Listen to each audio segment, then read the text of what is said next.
ചരക്കുമായി എത്തിയ San Fernando എന്ന mothership നങ്കൂരമിട്ടതോടെ വിഴിഞ്ഞം തുറമുഖം ചരിത്രത്തിൽ ഇടം നേടി. തുറമുഖത്തിലെത്തിച്ച 1960 കണ്ടെയ്നറുകൾ ക്രെയിനുകൾ ഉപയോഗിച്ച് തുറമുഖത്ത് ഇറക്കിക്കഴിഞ്ഞു. ഇന്നാണ് സംസ്ഥാന സർക്കാരിന്റെ ഔപചാരിക സ്വീകരണം. രാവിലെ 10-ന് തുറമുഖത്ത് നടക്കുന്ന ചടങ്ങിൽ മുഖ്യമന്ത്രി പിണറായി വിജയൻ ചരക്ക് കപ്പലിനെ ഔദ്യോഗികമായി സ്വീകരിക്കും. കേന്ദ്ര തുറമുഖ വകുപ്പ് മന്ത്രി സർബാനന്ദ സോനോവാളാണ് മുഖ്യാതിഥി. ചടങ്ങിന്റെ ഭാഗമായി കപ്പലിന് വാട്ടർ സല്യൂട്ട് നൽകും. 5000-ഓളം പൊതുജനങ്ങളെ ചടങ്ങിലെത്തിക്കാനാണ് സംസ്ഥാന സർക്കാരിന്റെ നടപടികൾ. പക്ഷേ കേരളത്തിന്റെ വികസനവുമായി ബന്ധപ്പെട്ട ചടങ്ങിൽ രാഷ്ട്രീയം കലർന്നു കഴിഞ്ഞു. ചടങ്ങിലേക്ക് പ്രതിപക്ഷ നേതാവിനെ ക്ഷണിച്ചിട്ടില്ല. തുറമുഖ നിർമ്മാണം 4 വർഷം കൊണ്ട് പൂർത്തിയാക്കാൻ 2015-ൽ ഉമ്മൻചാണ്ടി സർക്കാരിന്റെ കാലത്താണ് അദാനി പോർട്സുമായി UDF സർക്കാർ ധാരണാപത്രം ഒപ്പിട്ടത്. തുടർന്ന് ആ വർഷം ഡിസംബറിൽ തന്നെ കല്ലിടൽ ചടങ്ങ് നടത്തി. തുടർന്ന് വന്ന LDF സർക്കാർ 9 വർഷമെടുത്താണ് 1-ാം ഘട്ട നിർമ്മാണം പൂർത്തിയാക്കുന്ന ഘട്ടത്തിലേക്ക് എത്തുന്നത്.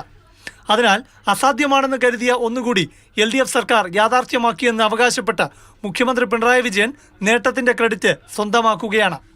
പ്രതിപക്ഷ നേതാവിനെ ചടങ്ങിൽ നിന്ന് ഒഴിവാക്കി UDF സർക്കാരിന്റെ പങ്ക് വിശദീകരിക്കാനുള്ള അവസരവും ഇല്ലാതാക്കി. അതിനാൽ പ്രതിപക്ഷം കടുത്ത പ്രതിഷേധത്തിലാണ്. ഇതുപോലുള്ളൊരു പ്രധാനപ്പെട്ട പരിപാടിക്ക് പ്രതിപക്ഷ നേതാവ് കൂടി പങ്കെടുക്കേണ്ടതല്ലേ?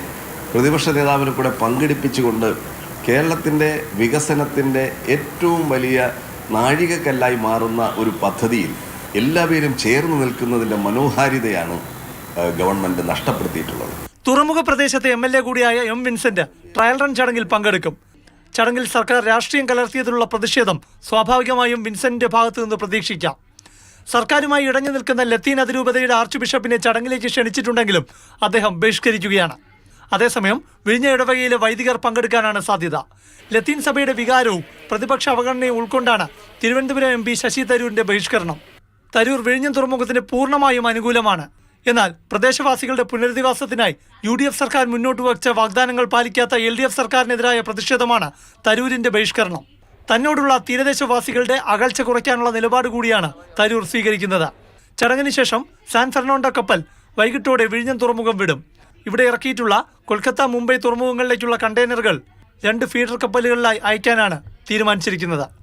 പ്രശാന്ത് കൃഷ്ണ, മാതൃഭൂമി ന്യൂസ്, തിരുവനന്തപുരം.